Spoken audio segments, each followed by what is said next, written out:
કે આ 2 દિવસ દરમિયાન જે નવા વિષયો નવી ચર્ચાઓ જે છે એને મોટા મને એક્સેપ્ટ કરતા શીખવું જોઈએ. આપણે ઘણીવાર કેવું હોય છે કે આપણે મનની અંદર એવી ધારણા કરીને આવીએ કે હું જ સર્વશ્રેષ્ઠ છું.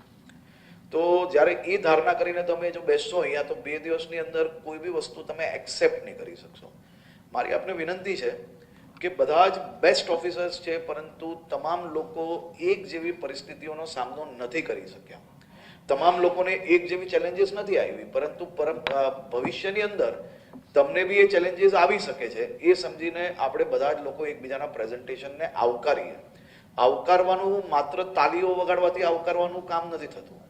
આવકારવાનું મન ખુલ્લું રાખવું પડશે, ઈગો બહાર મૂકીને આવવો પડશે. ત્યારે જ આપણે કોઈ જુનિયર ઓફિસર અહીંયા કંઈક સારું કામ કર્યું હશે તો સામને સેરેમોનિયલ તાલીઓ વગાડીને ખાલી એ કામગીરી પૂર્ણ નહીં થશે. આપણે મનથી એને આવકારવું પડશે, ત્યારે જ એનું પ્રેઝન્ટેશન કોઈ કામનું રહેશે, એની કરેલી મહેનતો કામની થશે.